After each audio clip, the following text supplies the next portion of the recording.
引开敌人的主力，咱们就能再多撑一会儿。上线的守将一定能赶到。姐姐，把披风给我。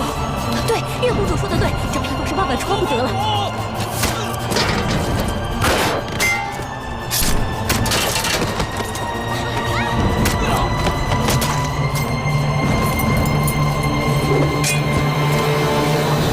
给我，我小月儿，那样太危险了。眼下我们都被困在这儿，可他们并不认识你，能识别的大约就是这件披风了。我去把他们引开。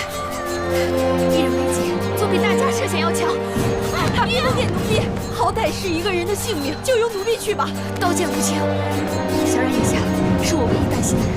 我把小冉托付给姑姑，千万要好生照顾她。不，月，给我公主，如果你有事，所有人都活不成了。默点看，月公主的主意不妨一试啊！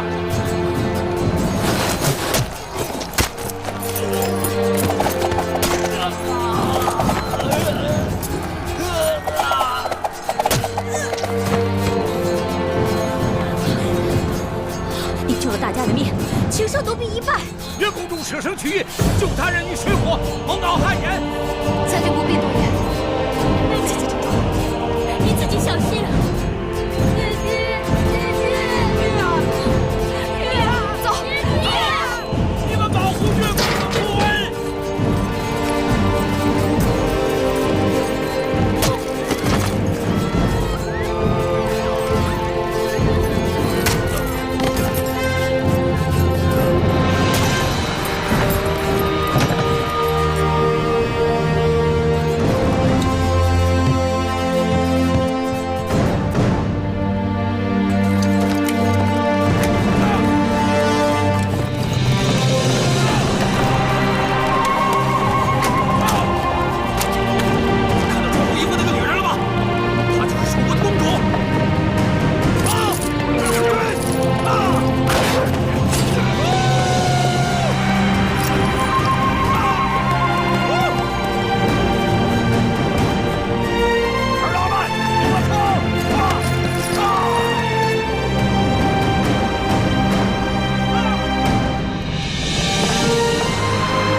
月儿，你还好吗？子歇，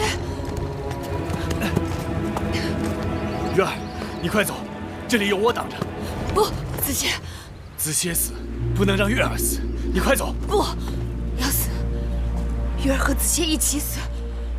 我说你们两个有完没完啊？武威，在，你去逗逗这个长得跟娘们似的男人。我来对付这个泼辣的蜀国公主。子歇，我来。我来。你是何人呐？在下楚人黄歇。阁下是谁？你管我是谁呢？若呀！子熙小心！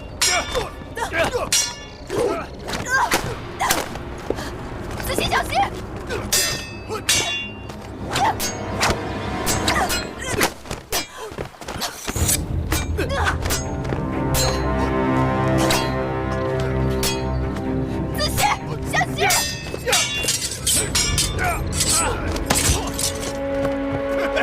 见得大部分还敢跟老子交手呢？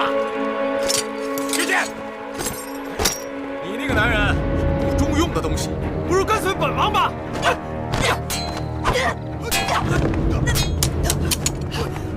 子熙，放开我！看看，小白脸是怎么死的？哪是我们的对手？别吵了！子熙，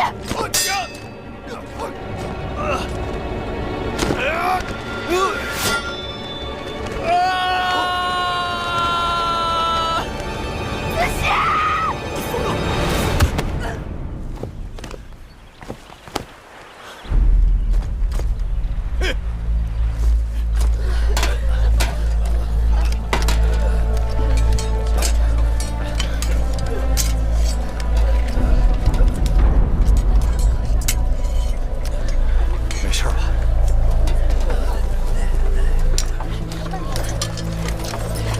怎么样？不行了。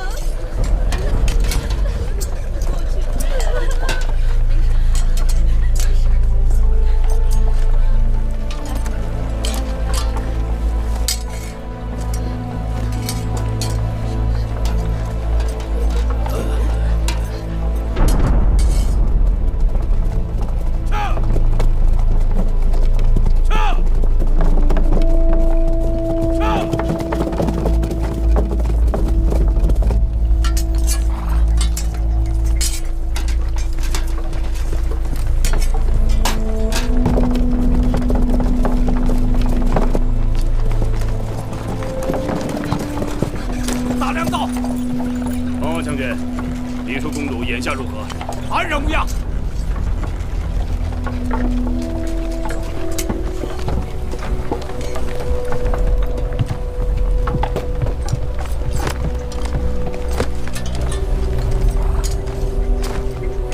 秦国大良造公孙衍拜见秘书公主。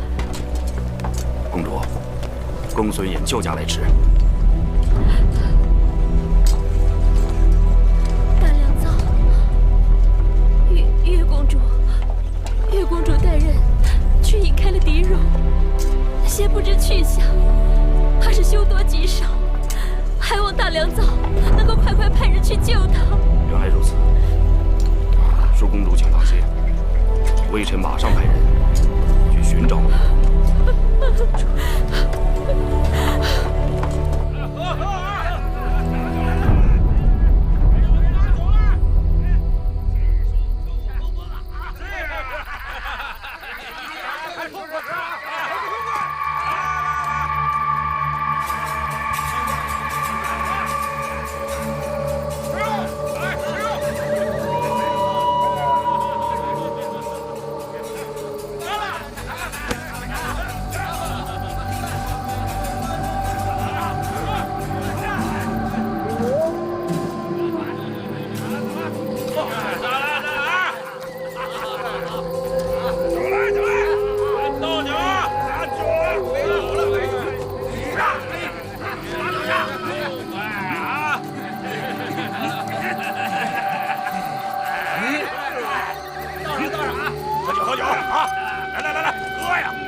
起什么哄啊！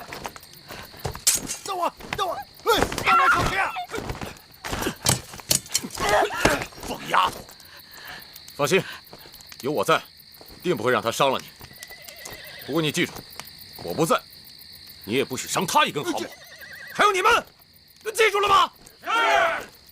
不让我杀他，杀了你，哼！那我们这一趟岂不是白跑了？你们杀了我的子歇，既然我杀不了你们，那我就死给你们！把他手绑上！为什么？为什么你们不死又不让我死？哎，吵什么吵啊！为一个弱不禁风的小男人，我们这好男人多的是啊！你屁话！他是世界上最好的男人，他是我的命！你害死了他，我杀了你！谁看见你的男人死了啊？我亲眼看到的，你把他打到悬崖底下了。那悬崖底下是湖泊，死得了死不了还不一定呢。你说什么？你说子歇？你说子歇也许还没死？说不好，那可没准。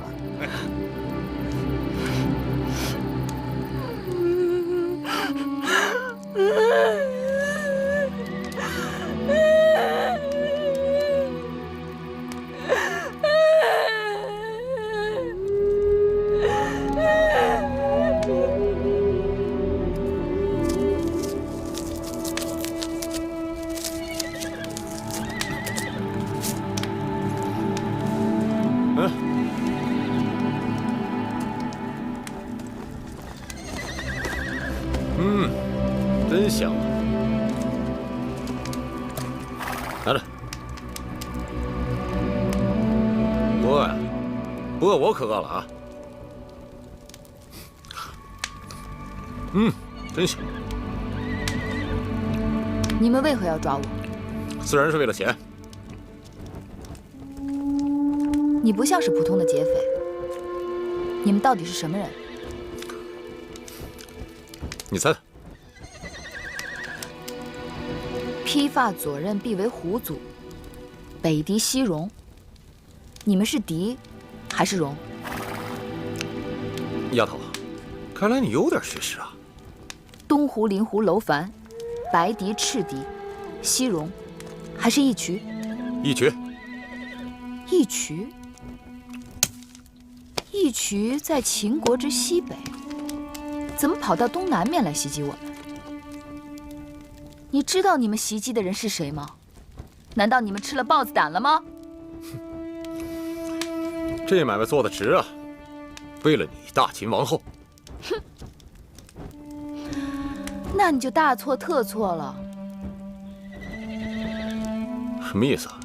在你眼前的，不是什么大秦王后，我只是个陪嫁的应女，不值钱。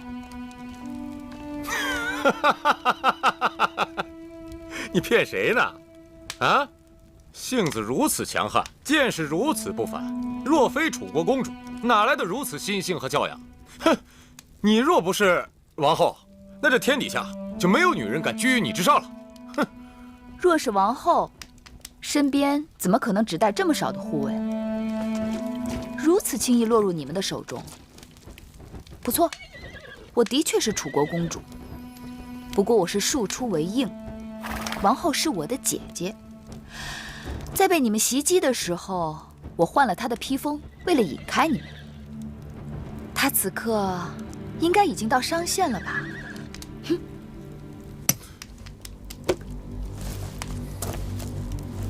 你果真不是狄公主？当然不是。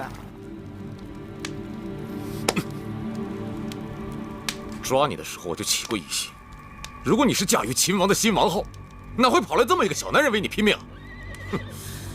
你的买卖亏本了。这王后的妹妹，多少也值几个钱吧，就是赚多赚少的事儿。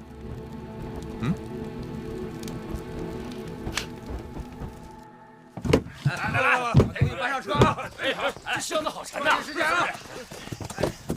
我帮你搬。来，这边。这下好了啊！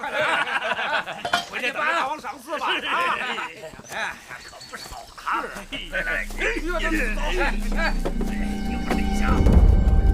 赶紧把那个箱子搬过来！这里还有，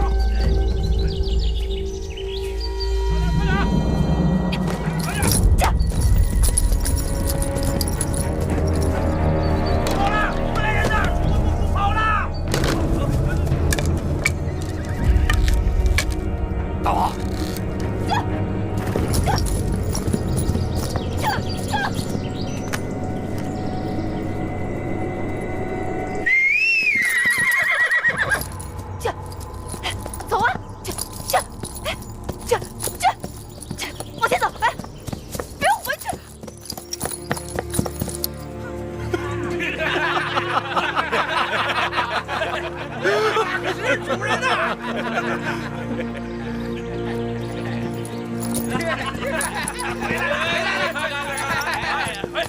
太阳哥是个骑手啊，一去就把走人随便跟人走的，就是啊。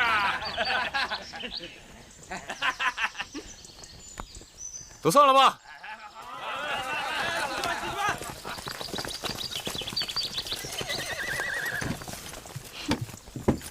这马呀，是我们一群人的好朋友，他绝不会轻易离我们而去的。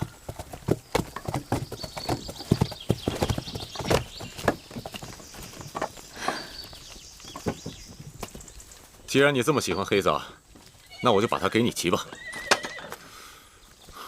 但是记住啊，你不能用鞭子抽它，更不能猛勒缰绳。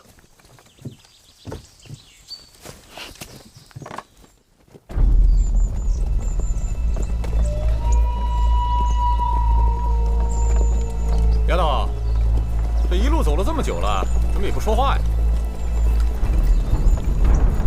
有心事啊？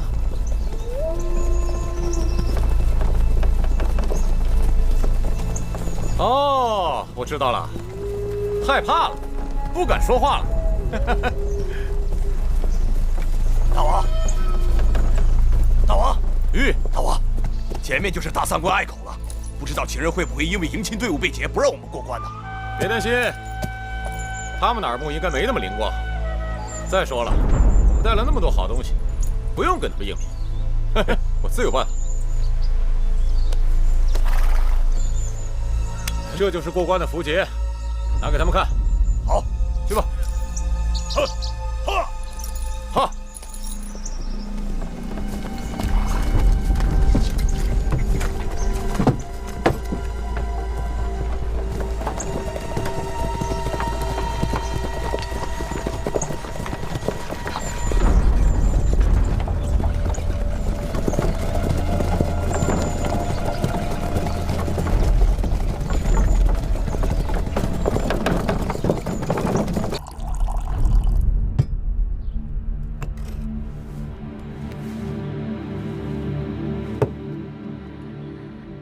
大王到！舒儿，大王，我以为我再也见不到您了。经过我都知道了，你平安就好。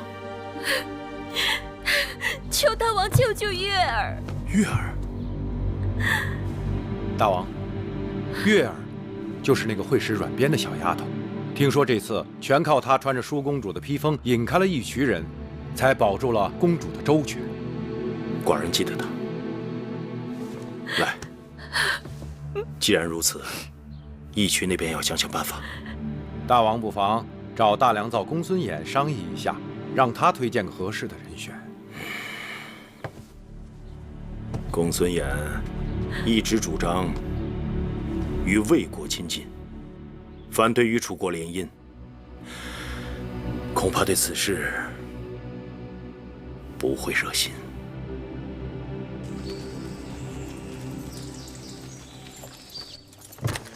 大王，这就是我的义渠王宫，怎么样？还合你的意吧？哎，丫头，既然你不是王后，那不如留在我们义渠，嫁给我们大王。大王可是义渠之王啊！对呀，不比那大秦之王强吧？是吧？是。你个疯丫头！这丫头的脾气像我们义渠的女人。你们听好了，我是楚国公主，是秦王后的亲妹妹。你们言语间再有轻薄之意，就不要怪我不客气。真是好笑啊！你现在明明在我手里，却要对我说不客气。哼！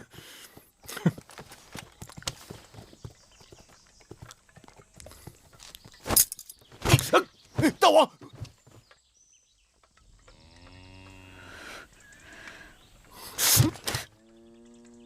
再敢无礼，我就杀了我自己。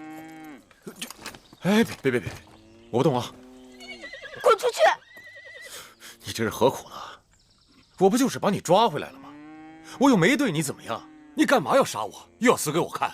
你们把我的子谢打下了悬崖，我即使杀了你们，也不能解我的心头之恨。我有机会便要杀了你们。我若是杀不了你们，我就随他一起去。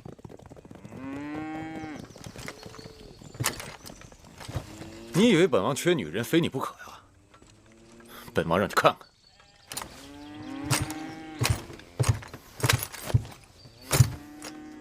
来。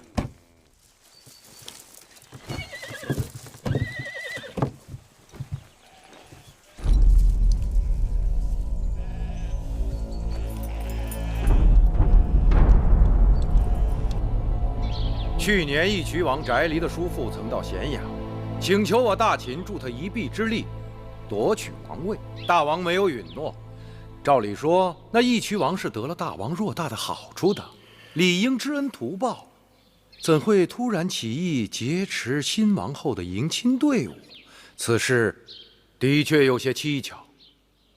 父王，那些狄戎之辈如此蛮横无理，儿臣愿带兵前往征剿。眼下不是和义渠交战的时候，义渠人草原游牧，大军围剿不易，而且他们刚刚伏击了寡人的迎亲队伍，必定十分惊醒。大王说的是，此事不宜动兵，该派个妥当之人前去义渠赎回月公主。大秦颇费周折，才与楚国联姻，迎来了新王后，而那义渠王劫去的女子，不过是一个陪嫁的应妾而已。我以为不必如此小题大做。义渠人一向胆大妄为，若不派人前去交涉，恐怕义渠人会以为我们大秦好欺。客卿张仪一向寡人自荐，愿赴义渠赎回月公主。那个张仪却也能言善辩，寡人应该再给他一次机会。就由张仪带人前往义渠，如何？只是张仪初来乍到，人地两生，若是……那就加个熟悉当地情形的人跟他去吧。据寡人所知，雍瑞曾经见过那义渠人，就派他去。再合适不过了。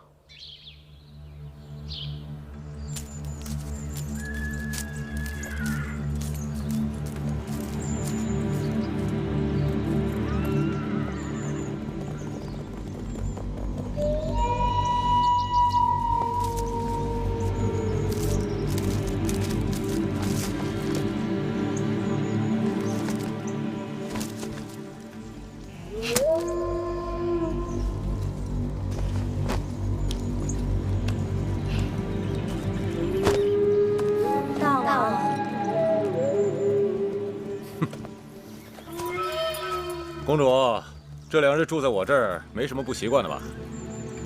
把鸟关在笼子里，还需要跟他商量笼子大小吗？谁说要关你了？哎，你们听好了啊！公主若是待烦了，就陪她出去走走。是，我不过是你的囚徒，在这里走和在外面走有何区别？这……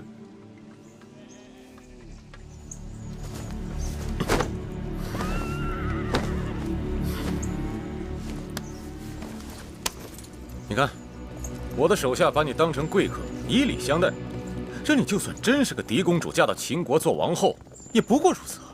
可笑！义渠自己还向秦国称臣，想称王，谁会承认？谁能臣服？知道的还不少啊。没错，1年之前我父王去世，部族内乱，秦国趁机来袭，我们不得已才称臣。可那只是权宜之计，等我们义渠人缓过这口气来，我们就有足够的马匹和牧人。你看到了啊？我的兵卒比秦人的更强悍，我的骑兵比秦人的兵车更灵活。总有一日，我会让秦人向我称臣。但是你们没有关隘城池，没有耕地粮食。我们义渠人是草原之子，天苍苍，野茫茫，何必有什么关隘城池呢？唉，说你愚笨都是抬举。管子设计关隘城池，就是专门用来对付你们这些夷狄的办法。对付我们？笑话！别以为仗着兵强马壮就可以耀武扬威。你们若没有关爱城池，就不能储备粮食交易物品。一遇灾年，草场荒芜，牛马无草可食，就会饿死。再强的部族也会一夕没落。这些你是怎么知道的？知道什么？哦，一定是这样。因为你们的草场受灾，所以尽管你们已经对秦投降称臣，却还是要不顾风险来劫持王后车队，以此来要挟秦国，来换取你们部族活命的粮食。没错，我们义渠人本来是草原之王，潇洒放纵于天地之间，无奈天灾，不得已受人之托，拿一些回报。但是我们只听我们自己的，谁都做不了义渠人的主。哼！哼！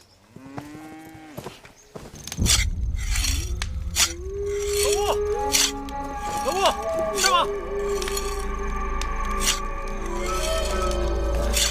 老布，你知道管子是谁吗？嘿，今天啊，这世上还有你老吴不知道的事儿啊。当初有人花重金让我们劫杀新王后，可那个丫头到手却是个假的，既然受人之托，如今得有个交代啊。杀了，可那个丫头会精灵的，杀了有点可惜啊，是吧？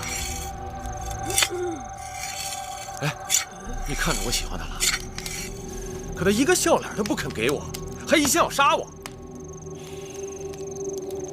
你的意思是把她睡了？哎，不行，他不行。我们草原的女人可以这样，睡在一起，日子一长，不情愿也会死心塌地。可她呀，她会死给我看。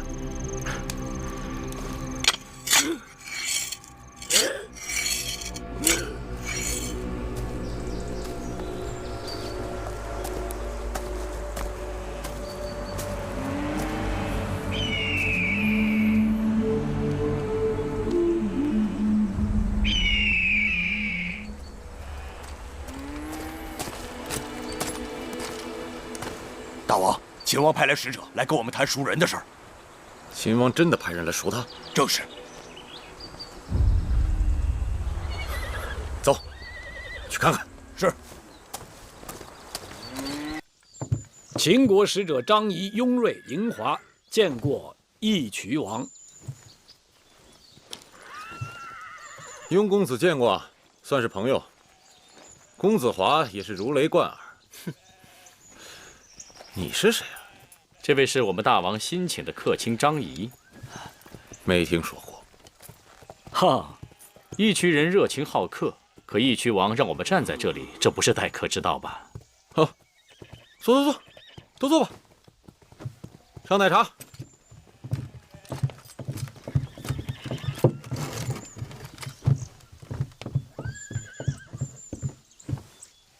你们今日来我义渠，有何事？义渠如今大祸临头，我是特地来解义渠之危的。好大的口气啊！说说，我义渠如何大祸临头了？1年多以前，义渠内乱，您凭借着老乌的帮助夺得了王位，但似乎您的叔叔到今日还逃窜在外。去年夏天，他带着财物去咸阳求见秦王，让秦王助他夺回王位，可惜秦王没答应。那又怎样？据说去冬今春，草原大旱，牛羊饿死了不少啊。恐怕接下来，义渠部族的百姓都得遭罪啊。眼下离盛夏还有些时日，这义渠王打算如何渡过难关呢？这是我们义渠人自己的事，与你们无关。不过按理讲，义渠也算是我大秦之臣，若真有求助于大秦，我大秦绝不会置义渠于不顾。哈哈哈，可惜呀，义渠王为了蝇头小利，竟然攻击大秦王后的车驾，实在是令秦王大为震怒。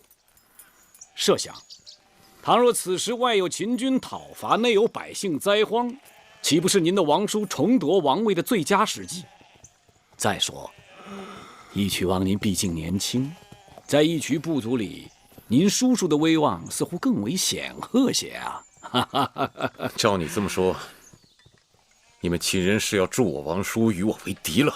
也无不可，反正义渠谁当大王与我秦国无关。好，那我就让你们看看，谁才是义渠真正的王！哼，谁是王，还是我们大秦说了算。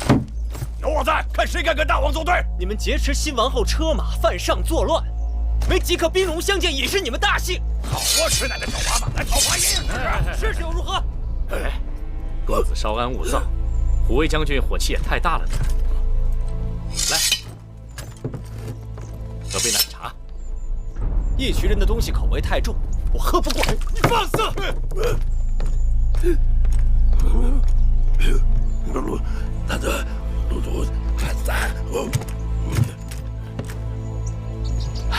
我倒想尝尝。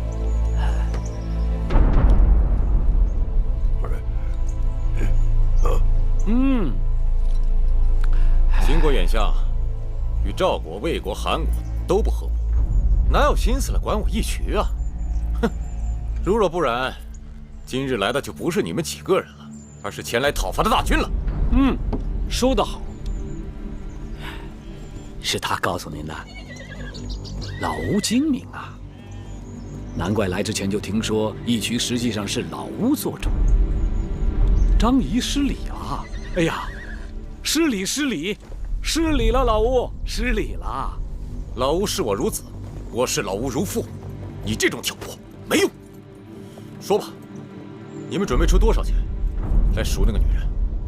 义渠王是直来直去之人，张仪也就实不相瞒。我们此行并非大王授意，乃是我新王后疼爱自己的妹妹，特派在下为特使，带上珠宝来赎回楚国的公主。岳公主，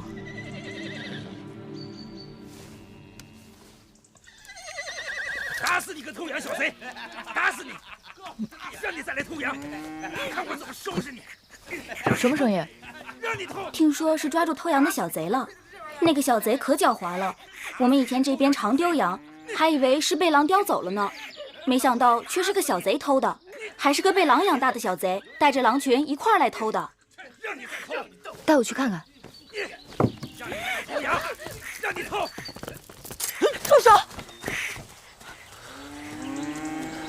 你们也太毒了！这么小的孩子，你们居然下狠手！怪这草原上贼人太多，你看看他，这么点大的孩子，比狼崽子还凶。贵人说的是，这小狼崽子一直在偷我们这边的羊。今年草荒，我们本来生的牛羊就不多了，他不仅偷，还带着狼群来咬杀我们的人。他才这么小，倘若做贼，那也是被逼的。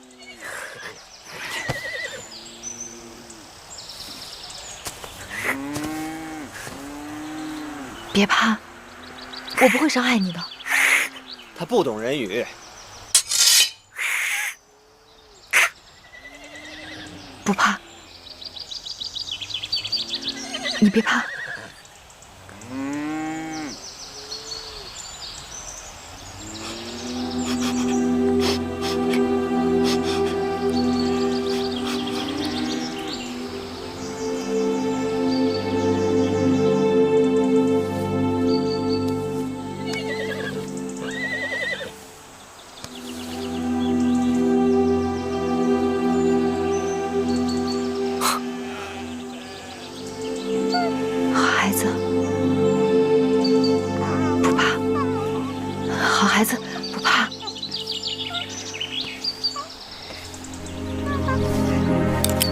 我把这只簪子给你们，把它交给我吧。岳公主这个簪子能抵过你们10倍的损失呢，还不赶快收下？多谢贵人，多谢贵人。哎，大伙都散了吧，快散了吧。你就是楚国的公主，王后的陪嫁。你是谁？在下秦国公子嬴华。原来是公子华。芈月有失恭敬了。哦，没事，别怪子华多嘴。公主人兽不分，烂做好人了。公子睁眼看看清楚，这孩子到底是人还是兽？只怕是公子人兽不分吧。把他带到我帐篷里去。是。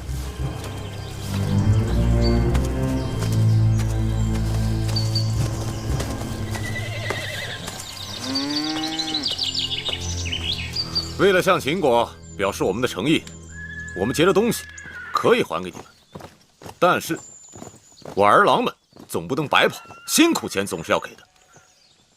别误会啊，我不要珠宝，我只要粮食。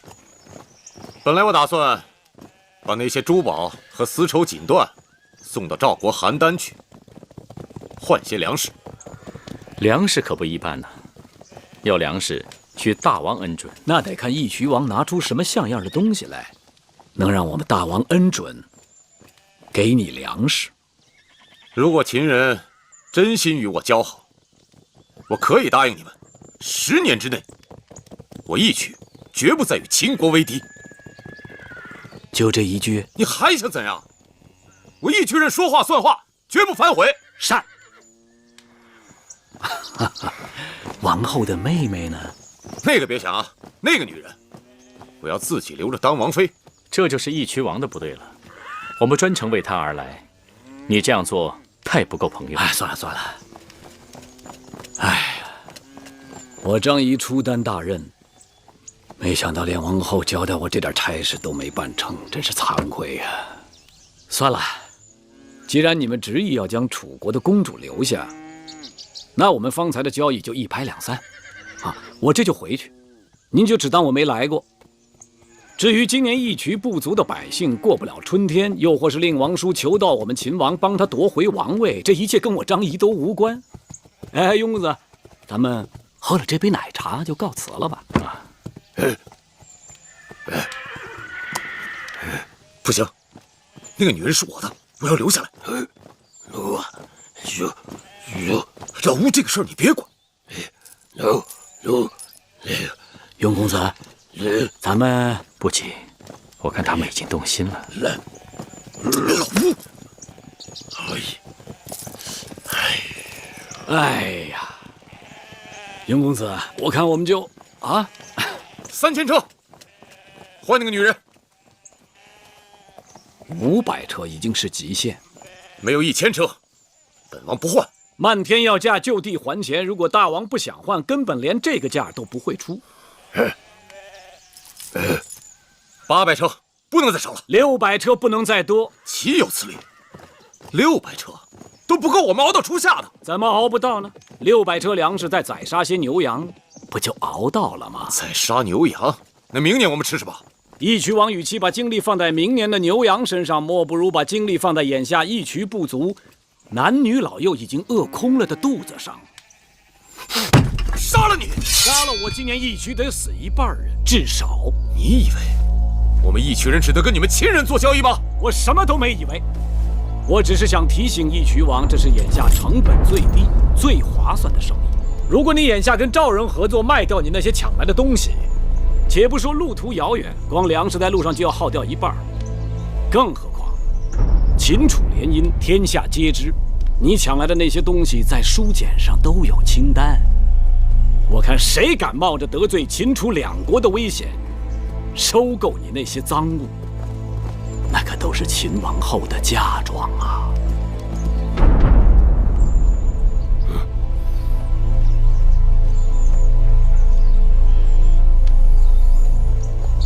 600车，成，600车就600车。雍公子，大王英明啊！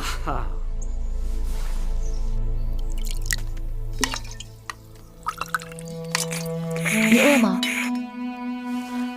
这里有热汤，还有烤饼。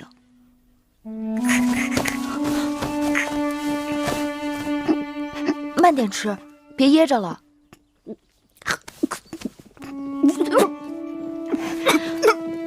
喝口汤吧。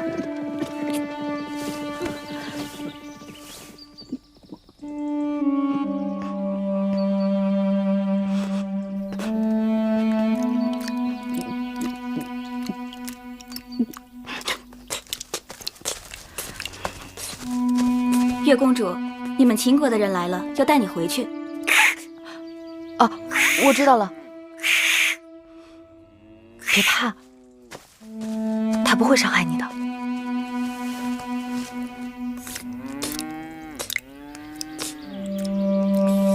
你知道我是谁吗？我是姐姐，你可以叫我姐姐。听说你救了个小狼崽儿，你还真挺像小狼的。你干嘛呀？你吓着他了。你怎么看上他了？他跟我弟弟一样大，我弟弟若是无人照顾，可能也会像他一样。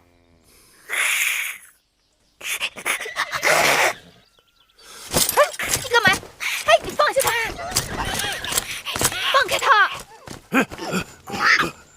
你轻点儿。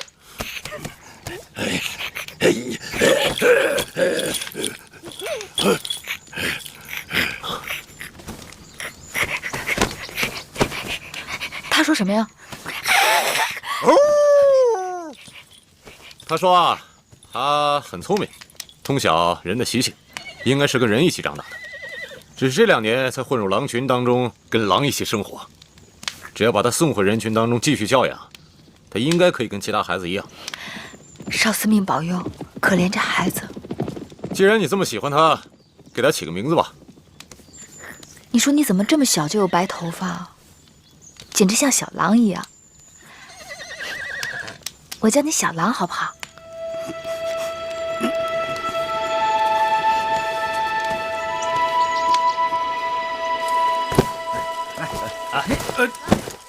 来，接着。回合只有300车粮食。先付一半，另外300车要等我们回去以后再送过来。给我。于公子，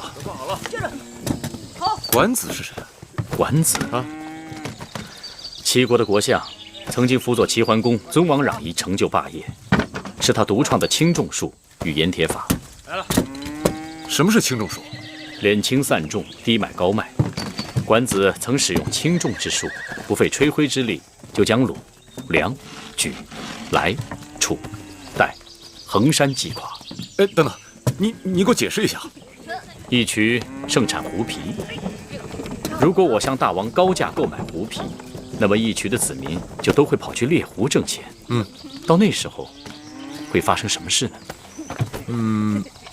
如果大王点击兵马，发现所有人都去猎狐了，而此时正值有外敌入侵，该如何？如果大家都忙于猎狐，而不屑于放牧，此时我突然停止再收购狐皮，那么已经无人放牧的义渠又会怎样？饥荒。哎，那什么是盐铁法呀？如果大秦和其他各国联手，都不向义渠人出售盐和铜铁之器，那么义渠能挨上几年？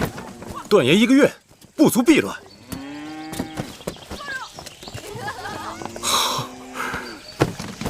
多谢雍公子提醒，我定不负与大秦的盟约。能否请问大王，为何突然对管子有了兴趣？这你就别管了。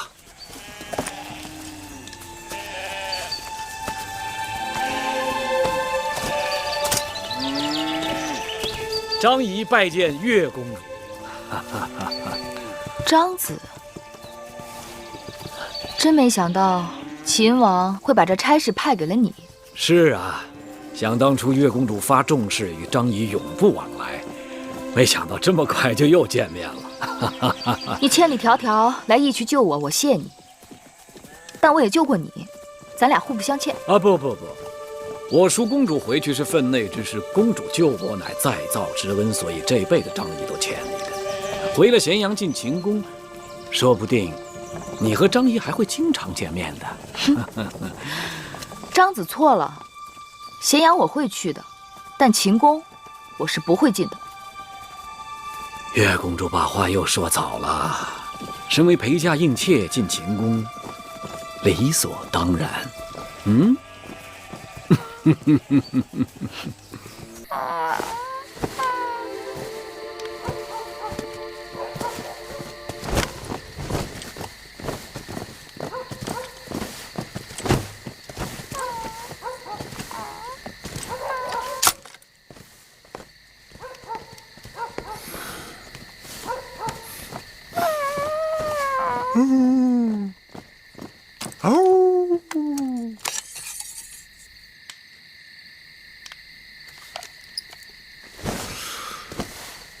还想杀我？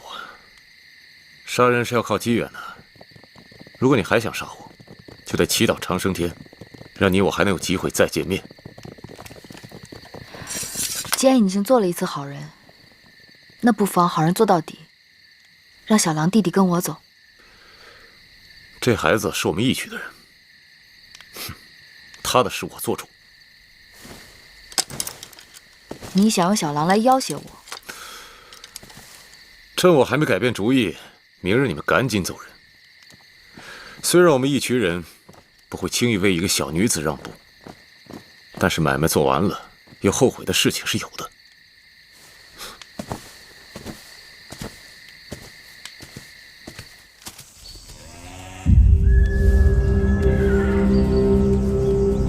想不到玉渠王是个用心很真的人。他说这些日子你在玉渠骑的都是这匹黑马，所以让你把马带走。义渠王送公主骏马，他是用心良苦吧？马就是一匹马，听了公子这话，倒是让人觉得别有用心了。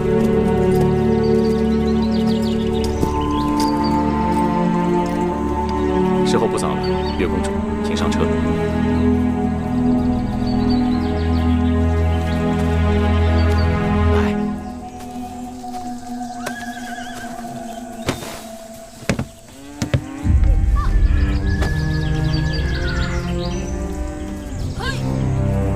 走吧。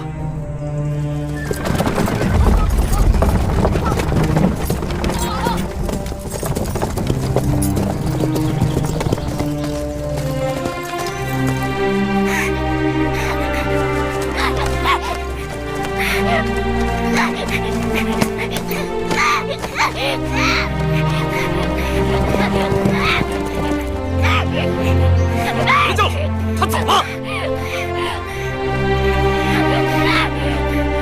你看，他走了。她是个铁石心肠的女人，她头也不回的就把你抛下了。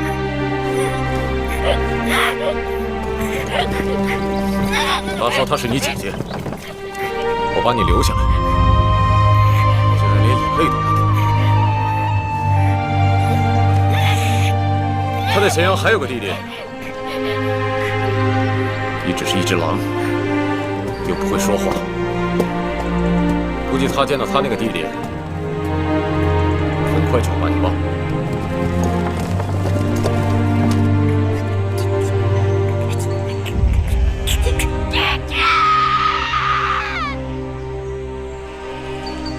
姐姐，小冉，姐姐，快姑，玉儿，姐姐，别哭，姐姐这不回来了吗？姐姐，这些日子你一心劝我，我和灰姑都好担心你啊，姐姐。别怕，姐姐再也不会离开你们了。玉儿，姐姐。天可怜见，你终于回来了，让你替我涉险，我真的过意不去。在那些粗俗的义渠人手中，你定是受尽折磨，生不如死。多谢姐姐赎我回来。是大王派张仪赎你回来的，要谢就谢大王。大王若不是看在姐姐的份上，又能知道我是谁？我只谢姐姐便是。你我姐妹同气连枝，你要再这样谢我，反倒让我无地自容了。姐姐，有一件事情我必须要和你说，那就是子歇。当日危急之中，子歇为了救我，被打下了悬崖，至今生死不明。你们可有他的下落？那日，秦国的大良造公孙衍来了，我求他率部去救你，可惜还是没有追上一群人。后来我们在驿馆安顿下来，又派人去收拾战场。可是回来的人说什么？说许多尸体都被狼叼走了，他们只是在山崖下找到了公子燮残缺的衣裳。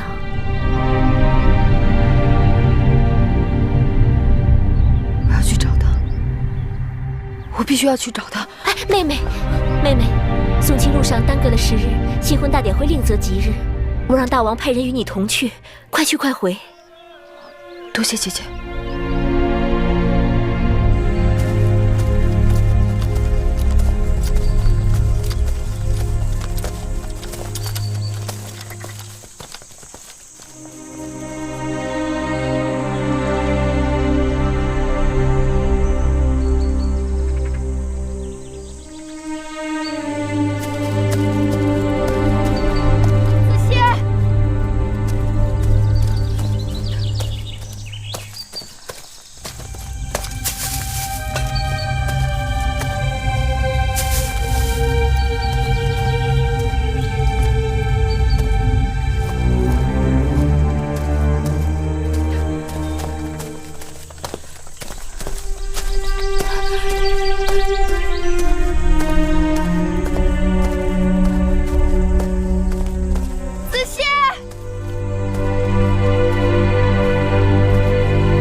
周游列国，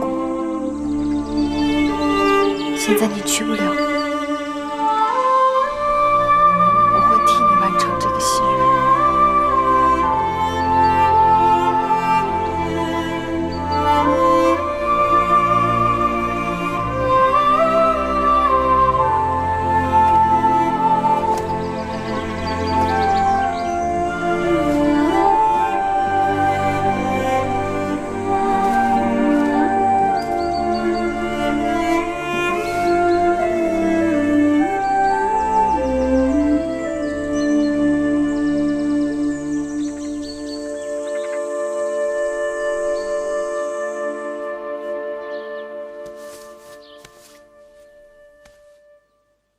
姐姐，我们明日走吗？明日早上起来就走，马车已经订好了。哎呀！竟然跟张仪连个招呼都不打，就把马车都订好了。看来月公主是要不辞而别喽。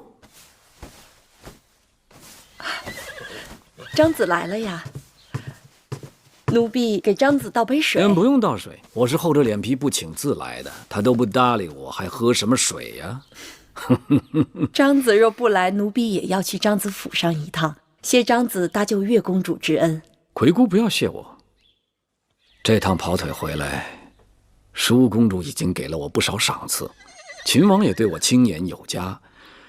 你看月公主落难，反而成就了张仪，谁该谢谁呀？顶多也就算一个扯平了。张子说笑了，秦王和舒姐姐赏赐你，那是因为你的才华，什么扯平？面对张子，我只好大恩不言谢了。不扯平又如何？你就要带着你的弟弟走了，我找谁讨账？到时候我到哪里去讨账啊？张子，算账算得好清楚啊！你是用600车粮食换回来的宝贝，你一走，我跟雍瑞白跑一趟倒没什么，但这600车粮食糟蹋了。张子什么意思？留下你啊！留我？对呀，我要给你指出2条道，一条是光明平坦，另一条是曲折晦暗。此话怎讲？你明日就打算离开咸阳？准备怎么走啊？官道向北，出函谷关，先到赵国，再去齐国。啊，老子骑青牛出函谷关，羽化成仙了。月公主也要羽化一回？大征之时，四处战乱，孔夫子带着他的72弟子上街，差点饿死。你一个小女子，带着一老一小独自上路，哪有一点周全呢？且不说路上会遇到豺狼虎豹、敌戎贼寇，就算是遇到大军过境，你们的性命不也会轻易送掉吗？那如果此路是岸，哪有明落？公子歇与你情投意合，他却英年早逝，令人扼腕。月公主理应尽全力查出背后谋害之主使，给子歇雪恨，也不负了你们这段情缘呢。明明就是义渠人所为，跟义渠有何干？难道不是义渠人为了换取粮食才劫持王后车队的吗？月公主聪慧剔透，也有糊涂的时候啊。你想想看，就算是义渠人有劫人换粮之心，他们是如何知晓宋钦车队的行进日程和路线的？那么多的人马轻而易举就进入了秦国的腹地，还来去自由。月公主不觉得这其中有蹊跷吗？难道是有人通风报信，勾结义渠？那几日在义渠，我和他们交往，只要我提起劫持车队的缘由，他们总是讳莫如深，言不由衷。看来义渠人打劫车队财物，只是一个遮人耳目的借口。剑锋只怕是直指秦国的新王后。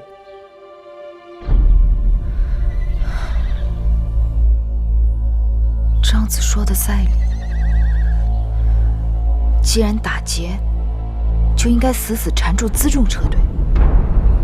可义渠人的兵马，明明都是盯着舒姐姐穷追不舍。再想想，当初在武关驿站，就曾有人对舒姐姐下手，究竟是何人对姐姐恨之入骨？对舒公主恨之入骨之人一定有，但原因不明。所以月公主理当留下来，凭着你的聪慧查出真凶啊！那义渠王为何一点风声不肯透露？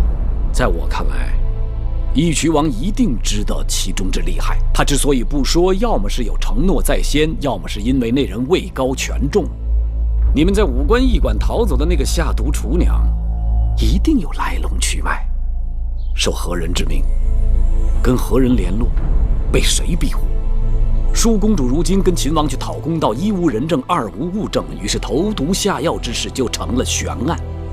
说不定在迎亲车队里还有他们的同党没有查出，才使得那厨娘下毒下得称心合手，跑路跑得无影无踪。你这一走，舒公主孤掌难鸣，那些人一定会在宫中兴风作浪，谋害舒公主。要是这样的话，那舒姐姐就性命攸关了。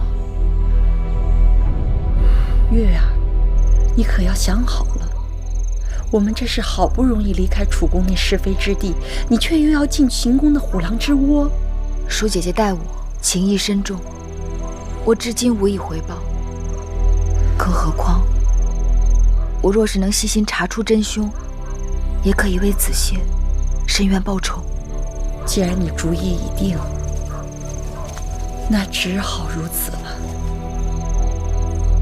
妹妹终于答应与我一同进宫了，我这心也踏实了。姐姐，此番随你进宫，你必须允我3件事。别说3件，就是30件也行。就3件。第一，小冉弟弟与我相依为命，请姐姐准我带着他，就当是多个小侍童，好不好？小事一桩。第二，我只在后宫协助姐姐。作为应试，万事皆是分内之事，可唯独不服侍大王。你不愿做大王的妃妾，这不妥。人争名位，如兽争食物。你没有名分，就没有地位；没有地位，就没有相应的衣食供养，就没有在这世上立足的根本。你不服侍大王，难道在宫里做一辈子老宫女不成？我不在意，只随我心。好吧，随你。日后你要想清楚了，我也可以再安排的。总之，不会亏了你。多谢姐姐。那第3件事情呢？姐姐，若有一日我遭遇不测，还请姐姐照顾小冉，善待魁姑。妹妹，不要吓我，到底怎么了？详情，姐姐还是不知晓为好。妹妹到这时还说这样的话，你我同坐一条船，知不知晓有何区别？哎呀，妹妹别再让我着急了。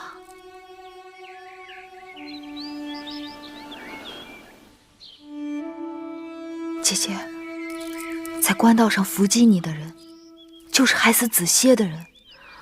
那些人不是义渠部落的人吗？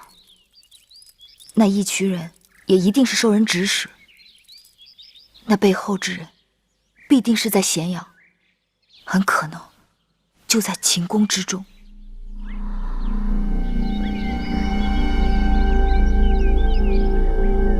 这是大事，可如何是好？所以我要随你进宫，查出真凶，为子歇报仇。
夫人辛苦了。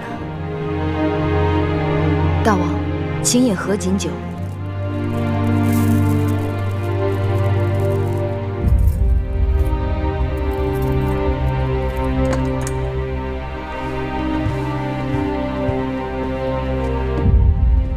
礼毕。